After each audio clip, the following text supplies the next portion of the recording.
ஜெயலலிதாவுக்கு நெருக்கமாக, அதைவிட சசிகலாவுக்கு நெருக்கமாக, அதைவிட இளவரசுக்கு மிக மிக நெருக்கமாக இருந்தவர் செந்தில் பாலாஜி. அமைச்சரவை 15 முறை ஏற்கனவே மாத்தி அமைச்சாங்க. அப்பெல்லாம் அவரை மாத்தல, சீனியர் அமைச்சர்லாம் மாத்துறாங்க. ஆனா இந்த ஜூனியர் அமைச்சரை மாத்திரம் மாத்தல. இடையில அந்த அம்மா ஜெயிலுக்கு போனப்போ யாரை முதலமைச்சராக தேர்ந்தெடுக்கலாம்னு சொல்றப்போ அந்த பட்டியலில் இவர் இருந்தாருங்க. இவர் கெட்ட கேடு செந்தில் பாலாஜி பேர் இருந்துச்சுங்க. அப்போ இதான் முப்பெரு விழாவை கரூர்ல நடத்த வேண்டும் என்று அனுமதி கேட்டு அருமை சகோதரர் செந்தில் பாலாஜி அவர்கள் என்னிடம் வந்தார். நானும் ஒப்புதல் அளித்தேன்.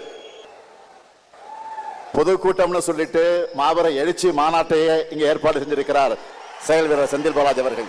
முகர கட்டையும் இந்த மூஞ்சில முடிச்சா பொடிக்கு போயில சிக்குமா? காலையில தான் நான் சொல்லிட்டு போனேன், இந்த வாயால மகாலட்சுமி மாதிரி இருக்கேன்னு. அது வேற வாயி, இது நார வாயி.